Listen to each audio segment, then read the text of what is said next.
Welcome. In this tutorial, we'll write a JavaScript program that checks if a number is even using recursion. This method uses repeated subtraction to simplify the problem step by step. It is a great example of applying recursion to a simple yet practical problem. Let's dive in and explore the problem.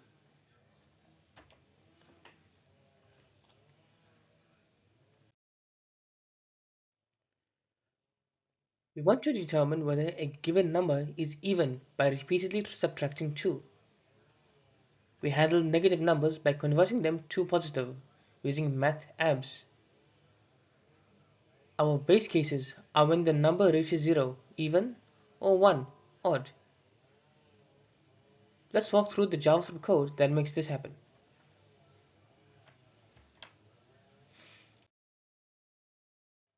We define a function named isEvenRecursion that takes one parameter, the number. First, we convert any negative number to positive. Then, we use base cases.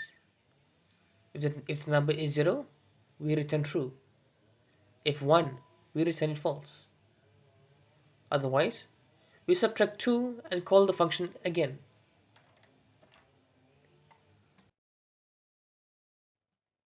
This function keeps reducing the number by 2 until it reaches 0 or 1. If it reaches 0, it is even.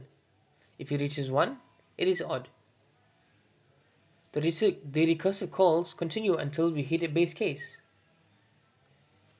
Now, let's analyze some examples.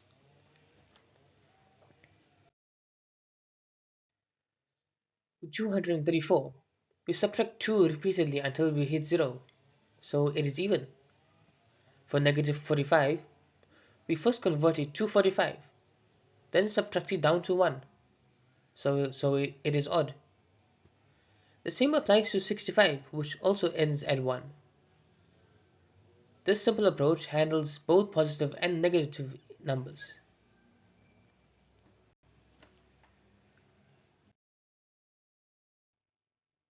Checking whether a number is even is a basic but essential problem in programming.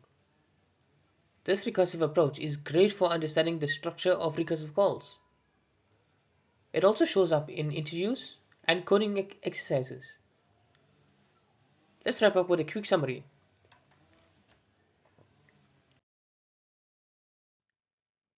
We've built a recursive function to check if a number is even. It is simple yet effective and highlights how recursion works. Try different inputs to see how the calls unfold. Thank you for watching. If you enjoyed this video, please make sure to like, share and subscribe for more JavaScript tutorials. I'll see you in the next one.